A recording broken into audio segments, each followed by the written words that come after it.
అందరికీ నమస్కారం. కార్యక్రమం ప్రారంభించే ముందు గురువుగారు బ్రహ్మర్షి పత్రి గారికి ఒకసారి మనం ధన్యవాదాలు చెప్పుకుందాం. మనం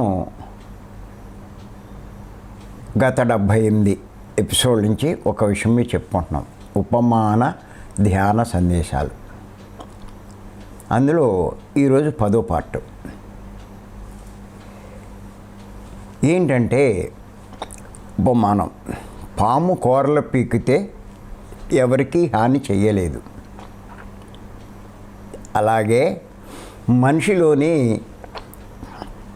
చెడు తొలగిస్తే ఎవ్వరికీ హాని చెయ్యడు. అది ఆ ఉపమానం.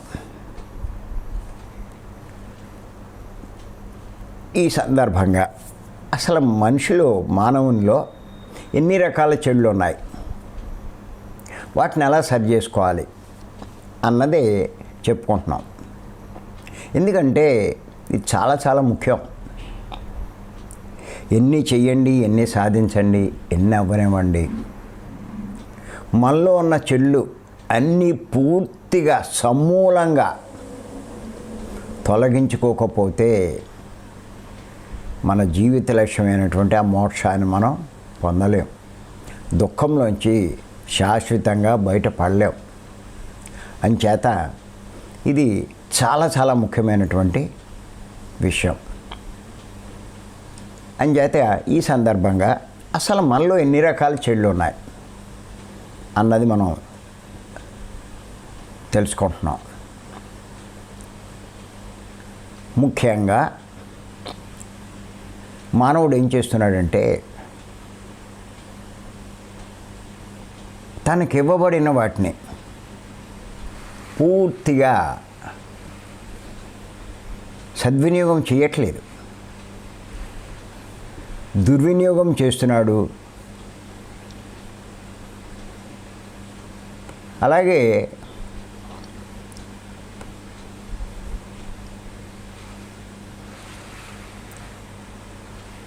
నిర్వినియోగం కూడా చేస్తున్నాడు, వృధా చేసుకుంటున్నాడు.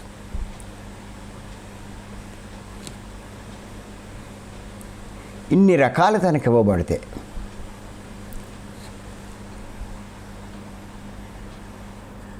సత్యసాయిబాబా వారు చెప్పారు. ఏమని చెప్పారంటే, God has given you time, skill, chance, fortune and idea. ఏం కావాలో ఎన్ని ఇవ్వబడ్డాయి మానవుడికి. అంటే దేవుడు నీకు సమయాన్ని, నైపుణ్యాన్ని, అవకాశాలని, నువ్వు గొప్ప గొప్ప సాధించే అవకాశాలన్నీ ఇచ్చాడు. అదృష్టాన్ని, ఆలోచనల్ని అన్నీ నీకు ఇచ్చాడు. కానీ వాటిని దేనికోసం ఉపయోగించాలో దానికోసం ఉపయోగించకుండా వాటిని వృధా చేస్తున్నాడు, దుర్వినియోగం చేస్తున్నాడు, నష్టం కలిగించే పనులు చేస్తున్నాడు వాటితోటి. ఇది నిజంగా కూడా ఆశ్చర్యం కలిగించే విషయం అన్నమాట. ఇంత గొప్ప గొప్పవి, విలువ కట్టలేనివి ఇన్ని ఇస్తే మానవుడు వీటిని ఉపయోగించుకోకుండా, వీటిని సద్వినియోగం చేసుకోకుండా వృధా చేస్తున్నాడు, దుర్వినియోగం కూడా చేస్తున్నాడు. పైగా దేవుడు నాకేమి ఇచ్చాడంటాడు. ఎంత విచిత్రం అండి, ఎంత ఆశ్చర్యం అండి.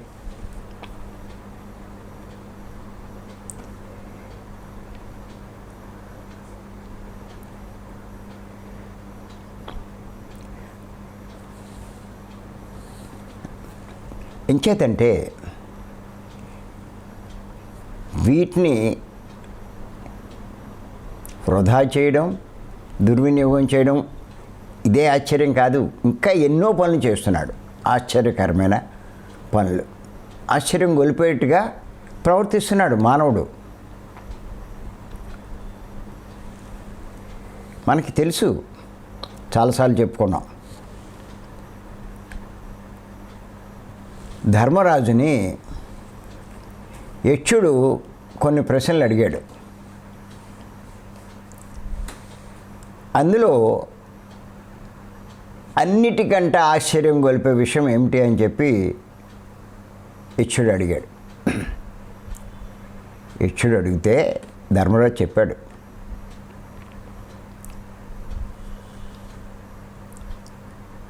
తన కుటుంబంలో తన చుట్టూ ఉన్న వాళ్ళల్లో ఎంతోమంది చనిపోతూ ఉండడం చూస్తున్నాడు మానవుడు. ఇంతమంది వెళ్ళిపోతున్నా కూడా తాను మాత్రం శాశ్వతమైన వాడు అనుకుంటూ జీవిస్తూ ఉంటాడు. ఇదే నాకు ఆశ్చర్యం గొలిపే విషయం అంటాడు. మరి నిజంగా ఆలోచించండి, మన చుట్టూ ఉన్న వాళ్ళంతా శరీరాన్ని వదిలేస్తూ ఉంటే మరి మనం కూడా వదిలేస్తాం కదా. అది రేపు అవ్వచ్చు, తర్వాత రోజు అవ్వచ్చు, ఎప్పుడో ఒకప్పుడు అనే విషయాన్ని అర్థం చేసుకోవాలి.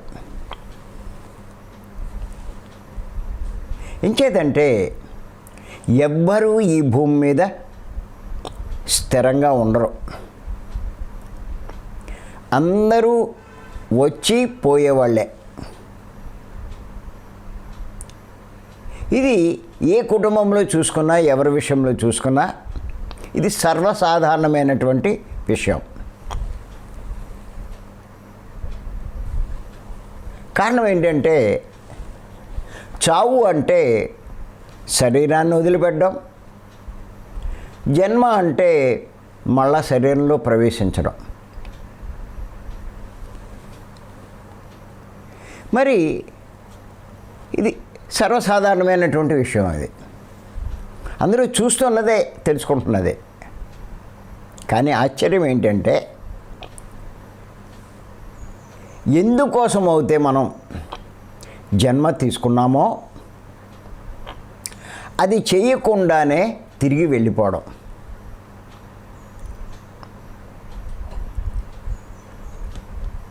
ఆశ్చర్యకరమైన విషయం ఏంటంటే ఎందుకోసం అయితే మనం జన్మ తీసుకున్నామో అది చెయ్యకుండా తిరిగి వెళ్ళిపోవడమే ఆశ్చర్యకరమైన విషయం. మనం పైన ఏం చేసామంటే పైలోకాల్లో ఒక విషయం కోసం చక్కగా ప్రణాళిక వేసుకొని, పథకాన్ని వేసుకొని, ఆ పైలోకాల్లోనే రిహార్సల్స్ కూడా వేసుకుని ఇక్కడికి వస్తామంట. ఇక్కడికి వచ్చిన తర్వాత అది మర్చిపోయి ఏదేదో చేసి వెళ్ళిపోతామంట. ఇది నిజంగా ఆశ్చర్యకరమైన విషయం.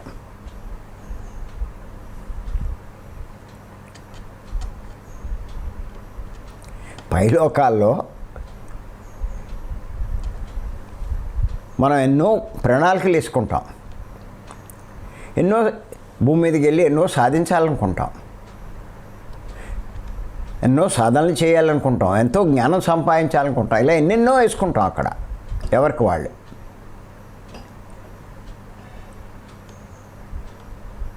రిహార్సల్స్ కూడా వేసుకుంటామంట.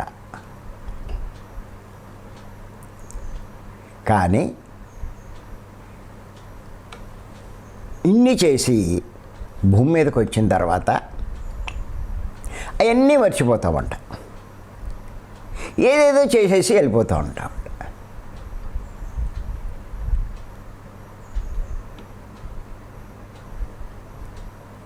ఒకడు భూమి మీదకి వచ్చి ఏదో డబ్బు సంపాదన కోసమే భూమి మీదకి వచ్చినట్టు అందరికంటే ఎక్కువ సంపాదించి నేను చాలా గొప్పవాడిని అయిపోయానని చెప్పి సంబరపడిపోతూ ఉంటాడు. ఆడొచ్చింది ఇంకో దానికి, ఇక్కడ చేసేది ఇంకోటి, మళ్ళీ దానికి పడ్డం ఒకటి. ఇంకోడెవడో పెద్ద పదవి సంపాదించి సంబరపడిపోతూ ఉంటాడు. ఆవిడ వచ్చింది అసలు దానికోసం కానే కాదు. ఇంకా కొంతమంది పిల్లల కోసమే ఇక్కడికి వచ్చినట్టుగా జీవిస్తూ ఉంటారు.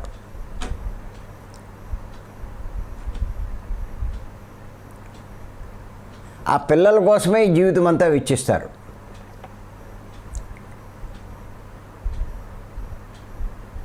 వీళ్ళు దేనికోసం వచ్చారో కూడా వాళ్ళకి తెలీదు. ఎంతసేపు పిల్లల కోసమే.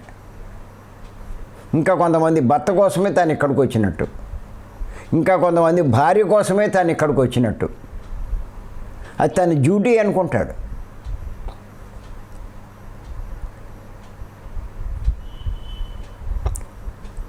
ఒకటే గుర్తుపెట్టుకోండి, ఎప్పుడు కూడా అవసరాలు, ఈ మాట ఎప్పుడు చెప్తూ ఉంటాను నేను, అవసరాలు చూసుకోవాలి. నువ్వు భూమి మీదకి వచ్చావు, వచ్చిన తర్వాత శరీరం తీసుకున్నావు, శరీరానికి కొన్ని అవసరాలు ఉంటాయి కదా. అవసరంలో భార్య ఒకటి, భర్త ఒకడు, తప్పదు. పిల్లలు ఉంటారు, సృష్టిక్రమం నడవాలి కాబట్టి ఎన్ని తప్పవు. అవి చూసుకుంటూ చేయవలసిన దాని మీద మనం ఏ ప్రణాళిక రచించుకొచ్చామో అక్కడికి దాన్ని సాధించే ప్రయత్నం చేయాలి. అలా కాకుండా అన్నీ చేసేసి ఏదో చేసేసానని, నా అబ్బాయిని ఎంత గొప్పగా పెంచానో, మా అమ్మాయిని ఎంత గొప్పగా తీర్చిదిద్దానో. నిజంగా ఇది ఆశ్చర్యకరమైన విషయం అంట. పత్రిక గారు ఇంకా ఏం చెప్పారంటే, సత్యం కోసం వచ్చిన వాళ్ళం ఆ సత్యం తెలుసుకోకుండా వెళ్ళిపోవడమే ఆశ్చర్యకరమైన విషయం అన్నారు. మనమంతా సత్యం కోసం వచ్చాం. ఆ సత్యాన్ని తెలుసుకోకుండా వెళ్ళిపోవడమే ఆశ్చర్యకరమైన విషయం అన్నారు.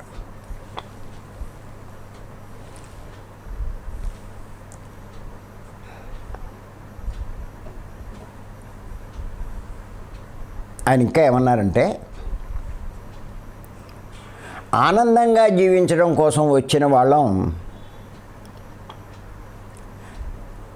ఆనందాన్ని వదిలిపెట్టి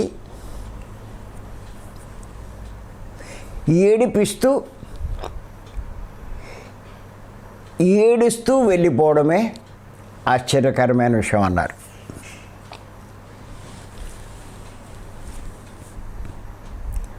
వచ్చింది ఒకదానికి, వచ్చి చేసేది ఇంకోటి. ఇది ఆశ్చర్యం కాకపోతే ఇంకేంటి?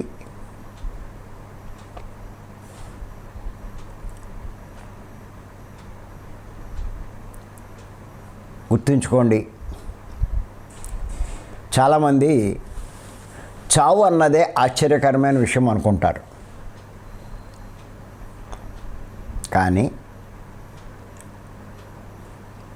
చావు నిజంగా ఆశ్చర్యకరమైన విషయం కాదు. అది సహజం. అది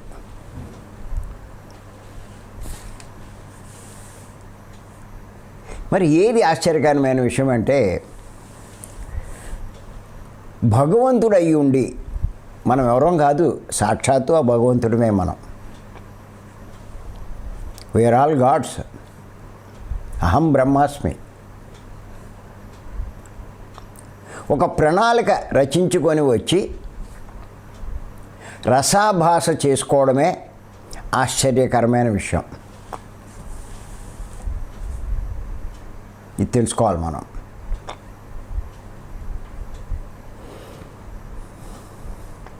రసాభాస, ఆడిని మోసగించడం, ఇన్ని చేయడం, అన్ని చంపడం, ఇన్ని చేయడం, చివరికి దుఃఖం తెచ్చుకోవడం, నాకు జీవితం వేస్ట్ అనుకోవడం, నేను బతకనడం, ఆత్మహత్యలు చేసుకోవడం, వచ్చి చేయవలసింది చేయకుండా ఇంకోటి ఏయో చేస్తే చివరికి ఆత్మహత్యలు చేసుకునే పరిస్థితి తెచ్చుకుంటారు. మరి ఇది ఆశ్చర్యం కలిగించే విషయమే. పత్రి గారు ఇంకా ఏమంటారంటే,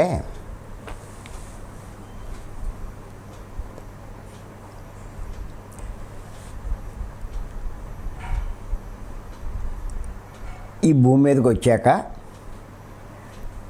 కోళ్లను, మేకలను, చేపలను చంపి బతకడమే ఆశ్చర్యకరమైన విషయం. అసలు మన పని అది కాదు. మనం వచ్చింది దానికోసం రాలేదు.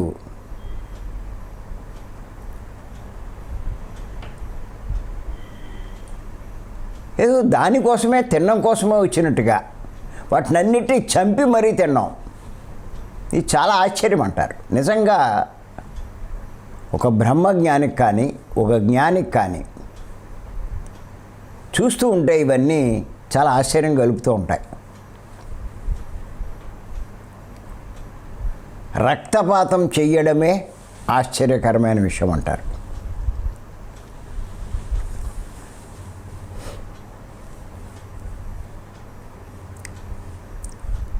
ఎలా జీవిస్తున్నారంటే, నేను హాయిగా బతికితే చాలు, నా పక్కవాడిని చంపైనా నేను బతికితే చాలు. కానీ ఇలాంటి అభిప్రాయం చాలా దుర్భరమైన విషయం అన్నమాట.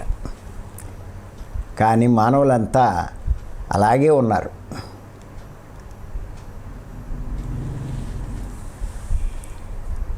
ఇది చాలా దుర్భరమైన విషయం.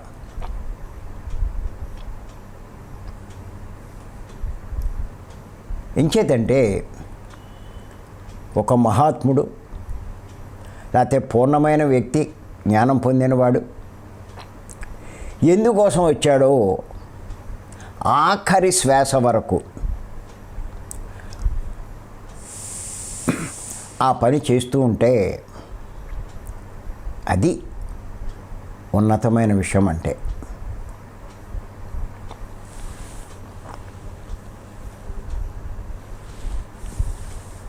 చేత గుర్తెట్టుకోండి, ఎవరైనా సరే అంతిమ క్షణాలు వచ్చేటప్పటికి ఏమనుకోగలగాలి అంటే, నా శక్తియుక్తులన్నీ పణంగా పెట్టాను, నేను నా పని సంపూర్ణంగా చేశాను,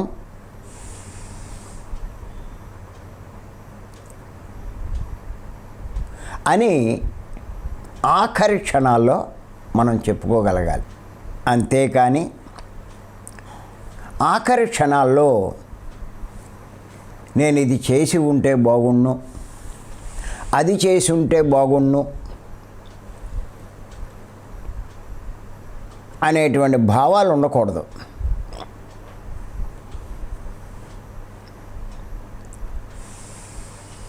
అలా ఉండకూడదు అంటే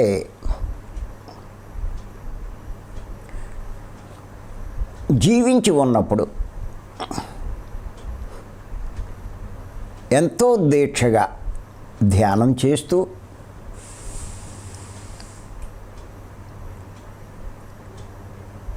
ఈ ధ్యానాన్ని చెబుతూ జ్ఞానం సంపాదించుకుంటూ ఆ జ్ఞానాన్ని బోధిస్తూ ఉంటే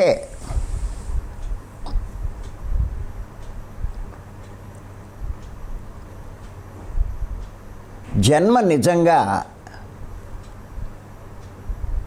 సఫలమైనట్టే.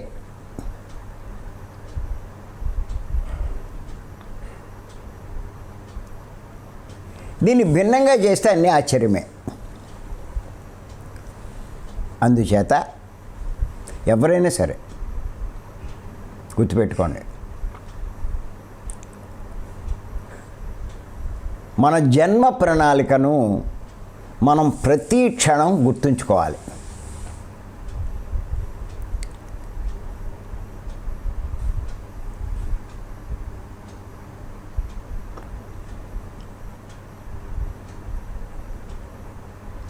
మన జన్మ ప్రణాళికను ప్రతి క్షణం గుర్తుంచుకోవాలి.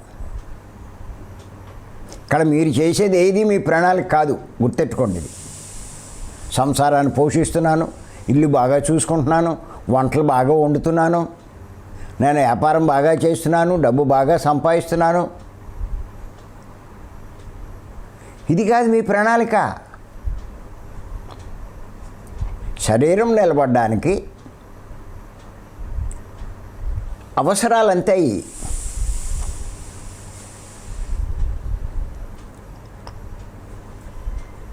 అంచేత మన జన్మ ప్రణాళిక గుర్తుంచుకోవాలి.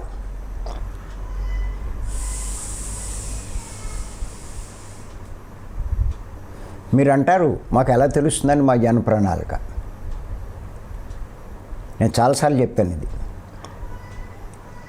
సింపుల్ అండి. అది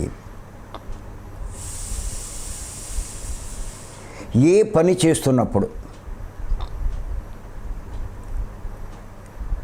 మీ అంతరం తృప్తి పొందుతూ ఉంటుందో, అంటే అంతరంలో ఏముంది? ఆత్మ ఉంది.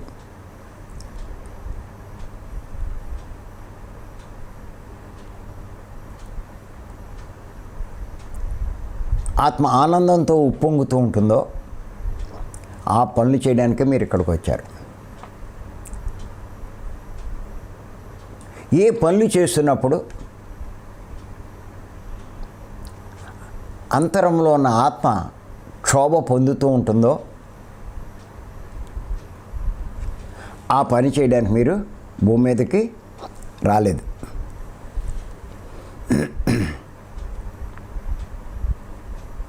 అది మీ ప్రణాళిక కాదు. అంచేత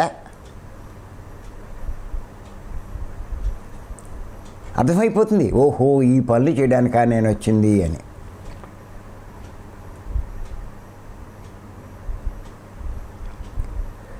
నా జీవితంలో కూడా జరిగింది ఇదే. డబ్బు బాగా సంపాదించే ఉండే, వ్యాపారస్తుల కుటుంబం, పెద్ద వ్యాపారాలు. అయినా లోపల ఏదో వెళ్తుండేది, ఇంకేదో చేయాలి, ఇంకేదో సాధించాలి అనేదే ఉండేది. ఇంకేదో అంటే ఏదో సేవలు చేయాలని అనుకునేవాడు, కానీ అక్కడ కూడా తృప్తి ఉండేది కాదు. పత్రిగారు పరిచయం అయి ఈ మార్గంలోకి వచ్చాక ఈ రకంగా ధ్యానాన్ని జ్ఞానాన్ని బోధిస్తూ ఉంటే అప్పుడు నాకు అసలైన తృప్తి అప్పుడు కలిగింది. అప్పుడు అర్థమైంది నేను వచ్చింది దీనికోసం, నేను సాధించవలసింది ఇది అని. అంతే. ఇంకా అక్కడి నుంచి ఇంకా అన్నీ వదిలేసి ఈ పనే చేయడం మొదలట. మీరు కొంచెం మీ బుద్ధి ఉపయోగిస్తే మీకు అర్థమవుతుంది మీరు దేనికోసం ఇక్కడికి వచ్చారో, ఏం సాధించడానికి వచ్చారో అన్నది మీ అంతరంలోంచే మీకు అన్నీ తెలుస్తూ ఉంటాయి.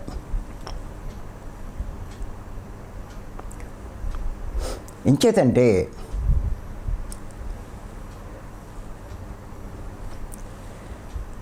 మనకి ఏ క్షణమైనా పిలుపు రావచ్చు.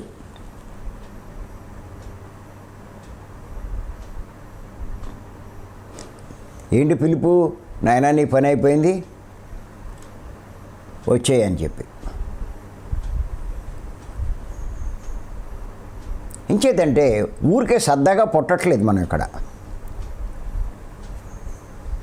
మన జన్మకి ఒక లక్ష్య కారణం ఉంది, ఓ ప్రణాళిక ఉంది.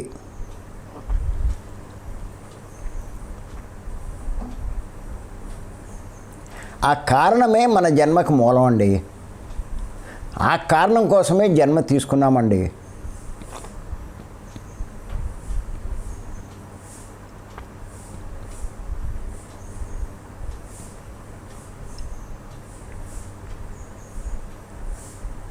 ఆ కారణం విత్తనం లాంటిదంట.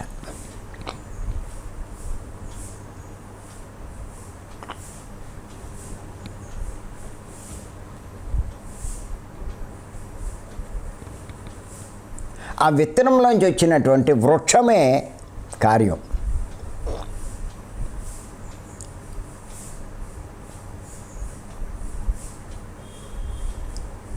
ఆ కారణంతో నేను వచ్చాను. పత్రిగారు పరిచయం అయ్యాక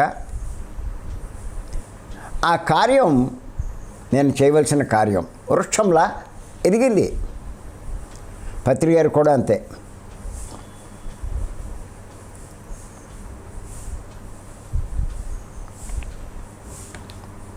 అంచేత గొప్ప గొప్ప మహాత్ములంతా కూడా వాళ్ళు ఎందుకోసం జన్మించారో వాళ్ళు తెలుసుకున్నారు.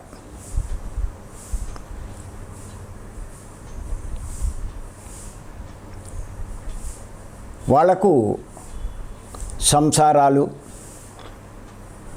కష్టాలు, కన్నీళ్ళు,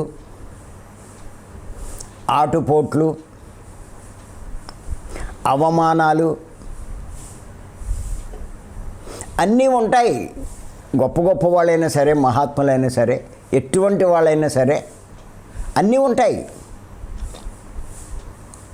కానీ వారు వాటిని లెక్క పెట్టరు.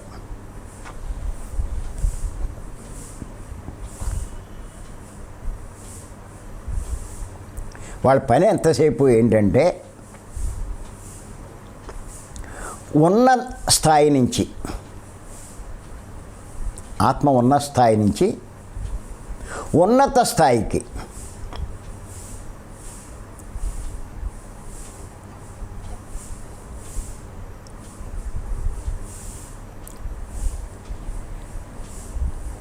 వెళ్ళడమే ఆ జన్మ కారణం అవుతుందన్నమాట.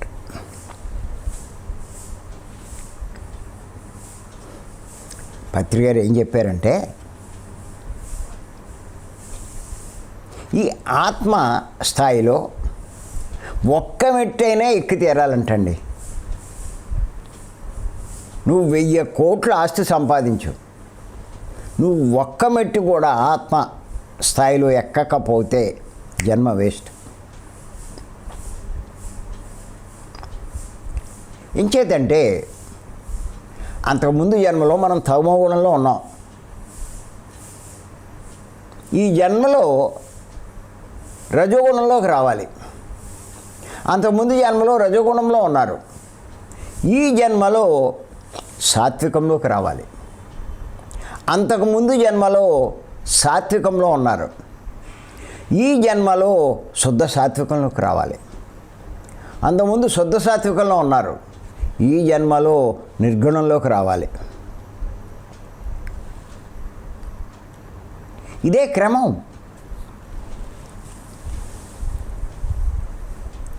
ఆత్మ ఏం చేస్తుందంటే వీటన్నిటికీ ఎన్ని జన్మలు అవసరమో అన్ని జన్మలు తీసుకుంటుంది.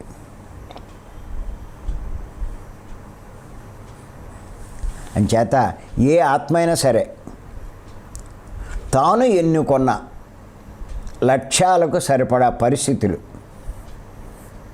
ఎన్నుకొనే పడుతుంది. ఎంచేతంటే ఆత్మ ఎదగాలి అంటే ప్రతి జన్మలో కూడా పాఠాలు నేర్చుకోవాలి.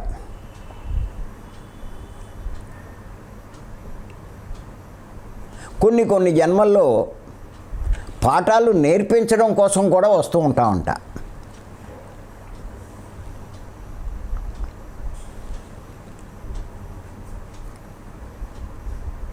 అలా మనం కూడా ఈ ధ్యానాన్ని జ్ఞానాన్ని పెంచుకుని నేర్పిస్తున్నాం. ఓ పక్క నేర్చుకుంటున్నాం, ఇంకో పక్క నేర్పిస్తున్నాం.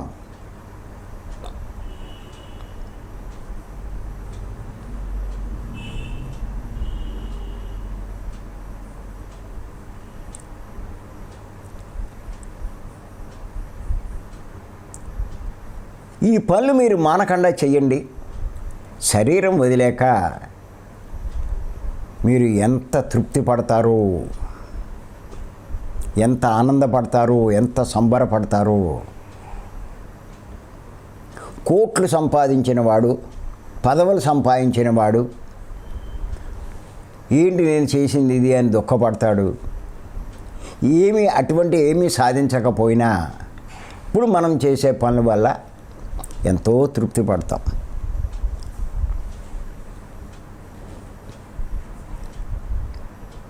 అంచేత మీరు పైకి వెళ్ళిన తర్వాత నేను బాగా జీవించాను, నేను సరైన నిర్ణయాలే తీసుకున్నా, నేను త్యాగాలు చేయడానికి వెనుకాడలేదు.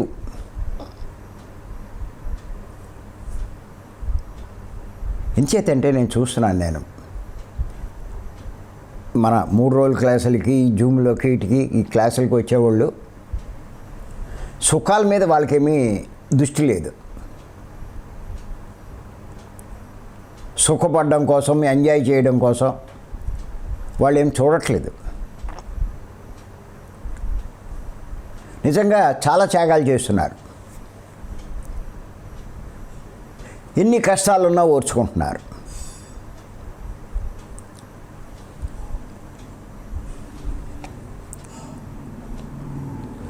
వాళ్ళ జీవిత ప్రణాళిక ప్రకారం జీవిస్తున్నారు. తాను జ్ఞానం పొంది ఆ జ్ఞానం అందరికీ అందించడానికి ప్రయత్నిస్తున్నారు. అంచేత ఎవరు ఏమన్నా సరే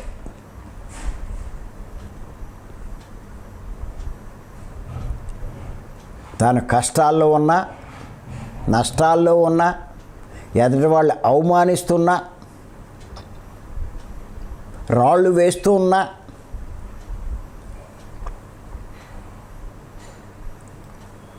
నా పని నేను చేస్తున్నాను అనే సంతృప్తితో తన పని ముగియగానే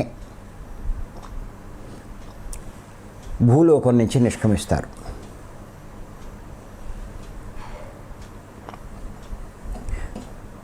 ఎన్నో లోకాల నుంచి వచ్చామండి, ఇంకా ఎన్నో లోకాలకి వెళ్తామండి.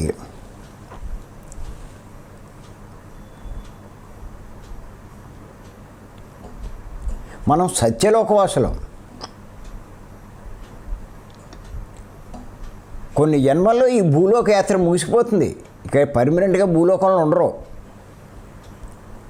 మళ్ళీ మన సత్యలోకాన్ని తిరిగి వెళ్ళిపోతాం. అంచేత గుర్తుపెట్టుకోండి,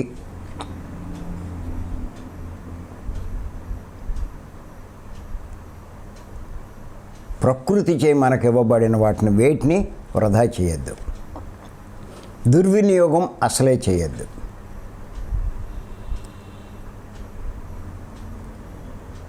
ఇది బాగా గుర్తుపెట్టుకోండి. ఇవన్నీ విలువ కట్టలేని మనకు ఇవ్వబడ్డాయి.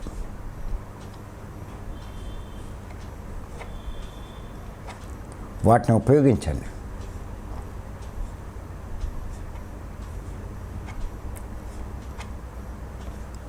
అలా వృధా చేసిన మీకు ఇవ్వబడిన వాటిని దుర్వినియోగం చేసిన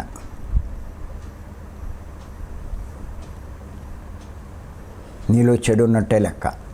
చేత ఇవన్నీ తెలుసుకోండి. జీవితంలో మన లక్ష్యం సాధించే ప్రయత్నం చేయాలి. మన ప్రణాళిక ప్రకారం జీవించడానికి